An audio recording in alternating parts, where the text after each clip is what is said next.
Ashton Kutcher and Demi Moore are being exposed for their connection to Diddy, and allegedly Ashton Kutcher is getting ready to testify in front of a grand jury in Diddy's upcoming federal trial. Exclusive intel has been leaked by Fox News, and it's shocking. You got Ashton Kutcher in love with Mila Kunis on that 70s show. Then they break up for absolutely no reason after he starts hanging out with Diddy. Then he marries Demi Moore, who drained him of all the adrenochrome she can, and apparently he replenished himself by doing inappropriate things with their daughters. I'm glad, I'm sure you're glad, like Bruce Willis has dementia right now. Demi Moore was abused as a child by her mother, and according to Demi, her mother even sold her to a man for $500. This experience destroyed Moore's confidence and sent her down a spiral where she became an abuser herself.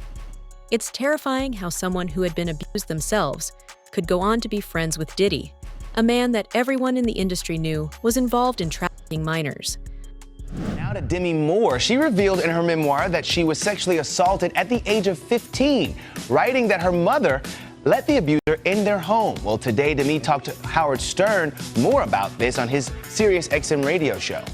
But you say you pushed it away. You don't need, you just recently. I pushed it away because I felt like it was my fault. Like I felt like I had behaved in a way that was provocative and mature, like I really knew a lot. And I never really looked at myself as being a kid. And so I never looked at it as right. I mean, I saw it as an unfortunate and, you know, yet he forced you into this. I was very embarrassed by it. In all honesty, I think that the shame I carried because of the rape made me afraid to feel I could comfortably express myself sexually. It makes me just remember the conversation that I had with her where she talked about the purpose of her writing this book was to share her story in hopes that it would empower other young women. She did talk about a lot of other things to Howard Stern. She said she auditioned for Top Gun, obviously didn't get the part, but would later work with Tom Cruise as a co-star in A Few Good Men. Hollywood is a disgusting place where not even parents are looking out for their children. In exchange for fame and a better career, parents let their children be abused. Usher, Demi Moore, Justin Bieber, and even Davy Chase were all abused in Hollywood, and allegedly, their parents knew this was happening. In some cases, parents actually gave their children to these abusers so they could be close to the biggest names in the industry.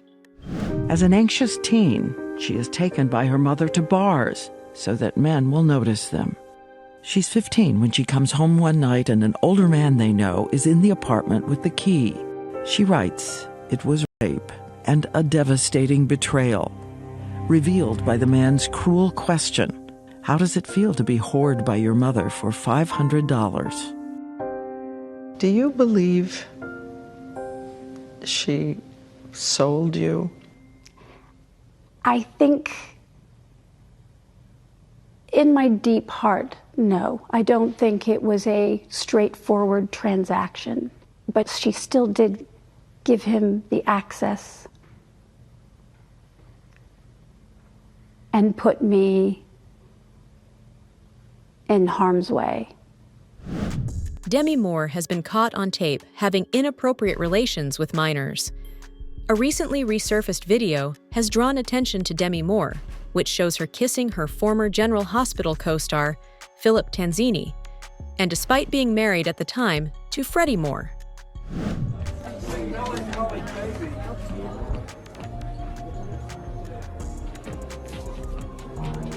Okay, one more time.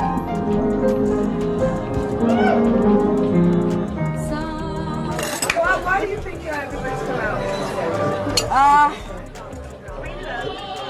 I don't know. Maybe just because I love them all and I hope they all love me. We do love him. And I love them. If you think it's for the publicity, you're out of your mind. Absolutely, because he's one of my most favorite people. Have you been working on the show? Almost a month and a half.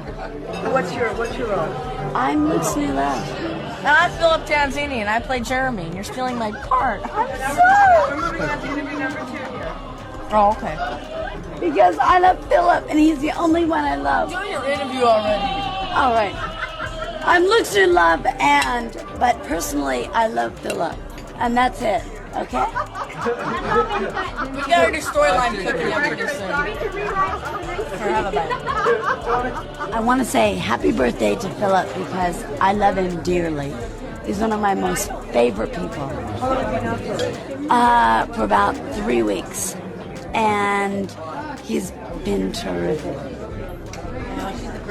Demi Moore's ex-husband, Ashton Kutcher, is allegedly ready to expose everyone that was involved with Diddy, including his ex-wife.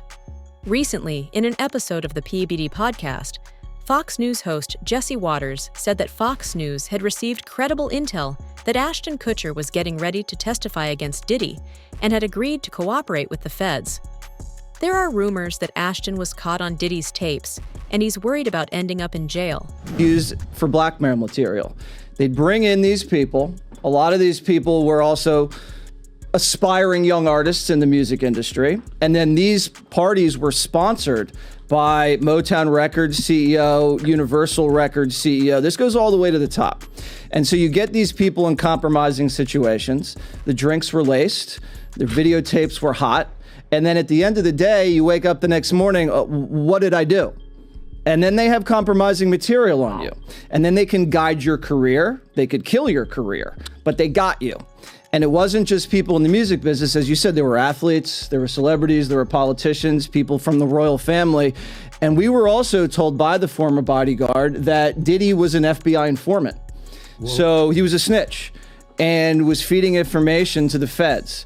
And we don't know what that means. We haven't been able to confirm it, but even Little Rod said it's not just like Epstein. It could be worse than Jeffrey Epstein. I've been on FBI raids where I've seen things that no person should ever see. I've seen video content of a child that's the same age as mine being raped by an American man that was a sex tourist in Cambodia. And this child was so conditioned by her environment that she thought she was engaging in play. But the right to pursue happiness for so many is stripped away. It's raped. It's abused. It's taken by force, fraud, or coercion. It is sold for the momentary happiness of another. Wow, okay, I've got a lot I can't tell. So, I can't tell that one either. I mean, I'm like actually cycling through them. There was one moment, so it's not really a party story, but our relationship was really bizarre. So it started over punked, because he was like, yo, don't punk me. Can't punk me. And I was like, I don't know what to tell you. Everybody's on the table. He's like, not me, I'm off the table. And so that started our conversation. We became fast friends, and we used to just hang out, watch football together. Demi Moore is just one of the celebrities that might end up in jail if Diddy is convicted. Federal prosecutor Niema Rahmani said that Jay-Z is only the first person to get sued in connection to Diddy. And in federal cases of this scale, it's only a matter of time before other names get involved. Additionally, other victims might also come forward. So that's that. Now, as far as Jay-Z is concerned, this can really go one of two ways. This might be an isolated one-off case that he has to defend, or potentially it could be a Me Too type situation where other victims come forward. Obviously, we saw that with Diddy and Cassie Ventura. So the coming days and weeks are really going to be telling. And Tony Busby says he has more than 100, maybe up to 300 victims he's representing. So it's going to be interesting to see if any of them also name Jay-Z. And Nima, if such a high-profile name like Jay-Z has come out, could more celebrity names be tied to these lawsuits? What do you think we can expect? No question. This may just be the first celebrity domino, and Jay-Z was unmasked as celebrity A, but let's not forget there's a celebrity B in that same lawsuit that allegedly witnessed the sexual assault, a female celebrity. And there was someone who went on CNN earlier this week and said that his sexual assault was witnessed by another celebrity as well. So I think we're going to see more celebrity names identified very soon. All right, Nima Rani, thank you so much for joining us. As you said, this is one that has entered the court of public opinion. It's nice to have your actual legal advice on this one. Jennifer Lopez is another name that has come up in connection to Diddy. Derek Lee Cardello Smith is a victim that claims Diddy raped him in 1997 assault during a party at a Holiday Inn in Detroit, where Cardello Smith was a bartender. According to Cardello, Diddy recorded the alleged sexual assault, and J-Lo was shown the footage. Despite knowing what had happened with Cardello, J-Lo didn't go to the authorities or try to help him in any way. But going back to Cardello Smith's filing, his notice says that Jennifer Lynn Lopez, a.k.a. J-Lo, a.k.a. Jenny from the Block, quote, will be called as a material witness and expert to Sean Combs' viewing, possession, and distribution of his sexual assault upon the plaintiff in 1997 and the orders of defendant Sean Combs forcing Jennifer Lopez to remain silent about the videotaped sexual assault of plaintiff by defendant. Plaintiff states that the material witness Jennifer Lynn Lopez, also known as J-Lo and Jenny from the Block, was engaged in a relationship with the defendant Sean Combs during 1999 and 2001, and that the sexual assault of the plaintiff was recorded, distributed, and held by the defendant at his New York residence and recording studio. And during the relationship with Jennifer Lopez, she was made privy to this video that was taken by Sean Combs and his employee Kirk Burrows. She, J-Lo, has known this video existed and was in existence and took no action to make it known to anyone in law enforcement, and that she was even questioned by New York Police Detective Derek Palmer about this matter, and that the report will show that her answers to this tape was and still remains a resounding yes to its existence. And again, Cardello Smith writes that he wants to call Officer Derek Palmer as a witness because he says Palmer is the one who questioned Lopez and believes that he will have testimony that could help his case. Now, as I mentioned, Diddy's legal team has called for this entire case to be thrown out. Cardello Smith has filed a massive response to that request that totaled more than 200 pages. Probably half of it was just straight up copies of case law that seems to support his arguments, word for word. It's something out of like a legal textbook. There's so much to slog through, but I kind of want to give you some of the highlights. So first, in addition to the claims of rape and a cover-up, Cardello Smith also claims and alleges that Combs was violent towards his loved ones. At times, Cardello Smith addresses alleged threats against his family. Other times, he says Combs actually caused serious injuries to his brother. His response reads, defendant used threats of murder to force the plaintiff to not bring the case to any court of law enforcement until the homes of the defendant were raided by Homeland Security, that the plaintiff knew it was a safe time to bring the case, and that is why we are here at this juncture. And Cardello Smith argued that fear for his own safety and the safety of his family is one of the main reasons that he waited so long to report the alleged rape, and says that that reason alone should override any issue with the statute of limitations, that these claims might be otherwise be time barred. And he also argues that while he's been in prison, fellow inmates and prison guards have threatened him on behalf of Sean Combs. 3 other men have also come forward with stories that match the same pattern of abuse Diddy is now known for. Allegedly, Diddy invited one of these men to his parties, where he was drugged and raped. This man claims that for Diddy, this was less about sexual attraction and more about power. Diddy wanted to dominate him, and he drugged him so he wouldn't be able to fight back. This is something that we have seen in other cases too. So why did you believe in these cases, and why didn't you believe in others that you were presented with? Well, the thing with a abuser, a sexual abuser, is they follow a pattern. They fall to type, and you become very clear on what that pattern is, particularly a serial sexual abuser. And these cases were all identical in the facts, identical in the story. It was beginning, middle, conclusion. They know each other? Boom. None of them knew each other. Did you have them meet? No. Did you have them coordinate stories? No, no. Do you think they had any contact with each other before they came to you? Absolutely not. And when you were talking to them, well, first, the ones that you didn't take, why not? Stories didn't make sense. Stories didn't fit the pattern. Stories were not credible. I mean, this is my 30th year as a lawyer. I've tried over 100 cases. I can assess whether somebody's story is credible. And if I don't believe it, I'm not going to put my name on a pleading, sign it, and file it in court. I'm not doing that. And that's what I did with the 60-plus cases that I rejected. And this is not really your area of expertise. If people look you up, celebrity lawsuits is not really where you make your bones. Why this? Well, I have handled. I was involved in the Weinstein litigation. I was involved in the Paducah litigation. I was involved in the Hayden litigation. Why did I do this? I do this because it's important. I think it's important for people to be heard, have their chance to get the power back. Because sexual abuse, sexual assault is about one thing: taking power, humiliating, demeaning a person and a victim. It has nothing to do with sex. And so I think it's important. I think it's important to get the word out. I think it's important for men to feel, hey, look, I can come out and be heard just like a woman could. And the defense that, look, they knew what they were getting into. These are regrets. They went there, they partied, and now they see a pocket. No, I don't think so. One, my client Were was... they gay men? One was bisexual, the other ones were not. And they were going there. The client was bisexual, worked for Diddy. Diddy owed him money for doing errands for him and being his step and fetch, for lack of a better word. And I think it was a power move. It was a clear power move because this guy had the nerve to come to him and say, you owe me money. And so Diddy said, come on to the Intercontinental Hotel. He gives him the drug, knocks him out, sodomizes him. And I won't use the term that my client used, but I will... He said he tried to turn me into his B word. And I think it was a clear power move on each and every occasion. I think the ones that took place in the Park Hyatt, that wasn't partying. My client met him at a nightclub in the city here with a music producer. He didn't think he was getting into that.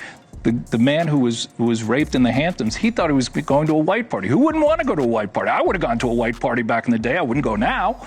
But they went there innocently, and this is what happened to them. I never went. I appreciate you very much. We will follow the cases. One of the police officers who was involved in the raid on Diddy's house has also come forward. And allegedly, the officers think Diddy is worse than Jeffrey Epstein. Baby oil and drugs weren't the only things present at Diddy's house, and the officers had to use lethal force for a reason. Diddy is a danger to everyone around him. These ladies at a party, for years, P. Diddy's gotten a hall pass. He's actually created his own kingdom where he makes his own rules, and you got to follow his rules or you get penalized. And guess what, Laura? He's now in a federal penitentiary, and for the first time in his life, he's facing his own fate at the hands of somebody else. And I will tell you, Laura, I've done federal cases, that's not the place you want to be in federal court. 90% of federal criminal indictments brought down are pled out, right? A plea deal is brought. And of the only 10% left, 90% of those defendants that go to trial, they lose. So he is looking at a daunting uphill battle to fight these horrible charges. Now, Brian, one of the DHS agents involved in this raid on his Miami mansion described what he saw inside the house, saying that, in my opinion, he's as bad as Epstein. These women are young, either barely legal or barely illegal. Brian, this sounds like he was a monster. Yeah, Laura, I will tell you that this indictment was very detailed, by the way, too. Your viewers should know there were over 300 subpoenas served, over 50 witnesses interviewed. Why is that important? Because the federal prosecutors aren't going to be leveling an indictment like this unless they have ammunition and they have cause to bring it. And the core issue at this case, which the feds have to prove, which it's looking like they can, is that P. Diddy essentially controlled these women, that he threatened them with stopping the money that he was paying them, that he spiked their drinks with drugs. That's been alleged in the indictment. And that he basically told them, I'm going to ruin your life unless you engage in these freak-offs. And that's really what the prosecutors got to prove. And if you've got some victims coming forward to talk about that, you've got financial records that prove that, travel itinerary that proves that, P. Diddy has very little defense. And I got to tell you, Laura, if this guy wants to fight these charges, he's going to have to step up and walk into a courtroom and talk about it. If he doesn't testify in this case, he is dead on arrival. Well, who else is on these tapes? I mean, will the tapes ever see the light of day? I mean, that's what everybody's talking about. Who else is there? It's like with the Epstein, his pleasure island. Who else? Who went? Who was there? What's the manifest? But Brian, chances 1 being least likely, 10 being most likely. Will we learn of other celebrities that were at these freak-offs? Yeah, I think you've got an 8 or a 9 for a likelihood you're going to hear about it. Why? Because there are going to be more indictments coming down, Laura. That's an important point here, because he's being charged with racketeering and conspiracy. You're going to have, well, let's start on the inner circle. You're going to have former bodyguards. You can possibly have former musicians that he was with. You've got personal assistants that are going to be, they're already talking about this. Some of those are likely to be charged. And then guess what? If you've got some music moguls that are sending women over to these alleged freak-offs, then you've got some top people that are going to start crumbling too, because they're all part of what's called this criminal enterprise. Before her death, Diddy's ex-wife Kim Porter allegedly wrote a memoir that detailed all of Diddy's crimes and talked about how Diddy was running the entire operation. Now this memoir, along with 8 of Diddy's tapes, has been handed over to the FBI by Courtney Burgess, one of Kim Porter's friends. Courtney is being subpoenaed in a federal criminal trial, and the tapes he presented have allegedly been played in front of a grand jury. Kim Porter gave these tapes to Courtney because she knew that her life was in danger.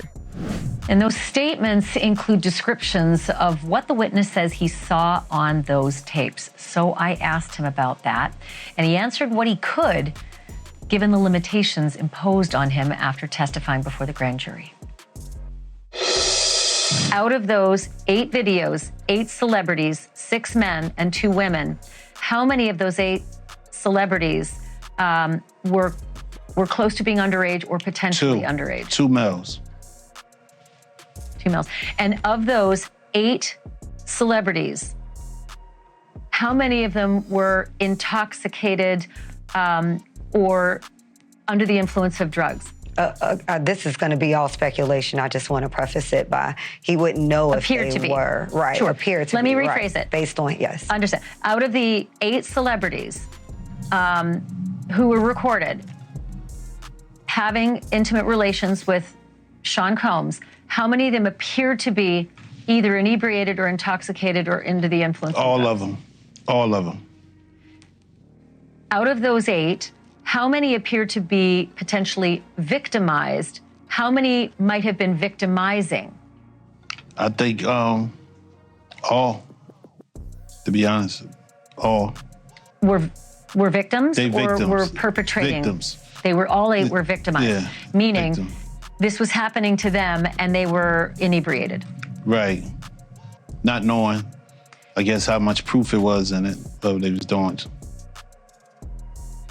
Is your client fearful if Diddy does get out?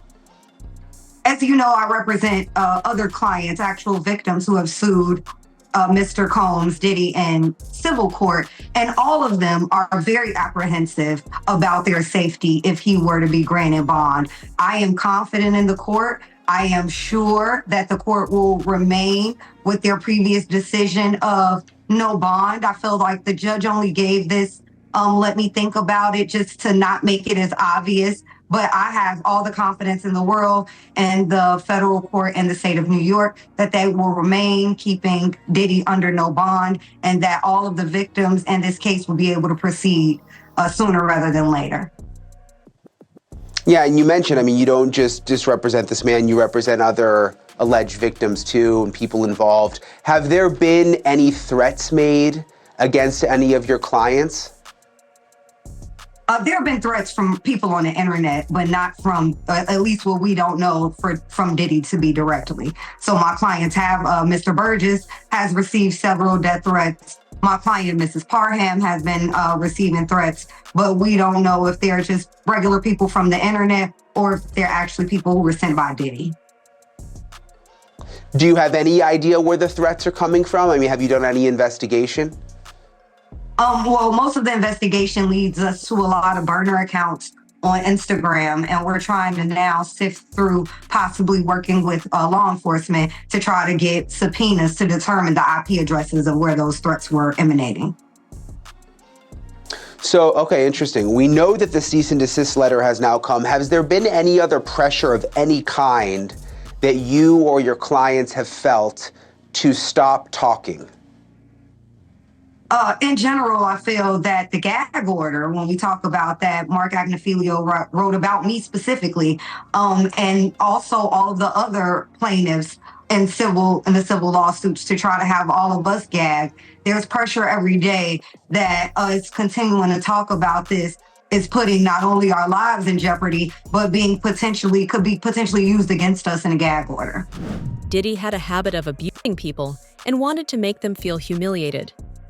In the early 2000s, he allegedly raped a 13-year-old autistic girl too. This girl, now a mother of two, has decided to file a case against Diddy and Jay-Z. The woman claims that Diddy raped her along with Jay-Z at an after-party following the 2000s MTV Video Music Awards in New York City. You should always advocate for yourself and be a voice for yourself. You should never let what somebody else did run your life. A 38-year-old mother from Alabama who has filed a lawsuit accusing Sean Diddy Combs and Jay-Z of raping her when she was 13 years old is speaking out to NBC News for the first time. She asked us not to reveal her identity. What made you want to come forward and talk today? Because I think that I've been quiet long enough about what I've been through, and it's been hard enough to be quiet. But it's a chapter of my life that I'd like to close. You weren't scared to be all alone? No, with having autism is like feeling like you live your life in a shatterproof juggle ball. The world's on fire. The fire is inside the ball with you, but there's no way for you to get out. In addition to having autism, the woman says she suffered a head injury. The night of the 2000s VMAs, she says a friend drove her from Rochester, New York to Manhattan, a more than 5-hour drive. Her attorney provided NBC News with the name of the friend who has since died. The woman says she spoke to Combs' limo driver, who offered her a ride to an after party. I stumbled upon Diddy's driver, who told me that I was exactly what Diddy was looking for. What did you think when he said that to you?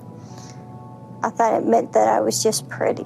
She went to a White House, she says, where she spoke to musicians Benji Madden and his brother. I'm talking to Benji Madden about his tattoo because, I have about his tattoo that's the Last Supper, because I have a religious background. So it was just something to talk about. At the after party, she says she had a drink that made her feel woozy.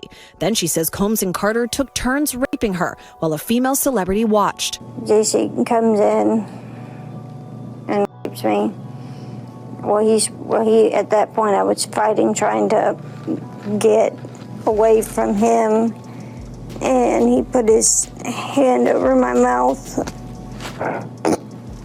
and told me to stop it, cut the After the alleged rape, she says she ran to a gas station where she called her father, who picked her up and drove her home.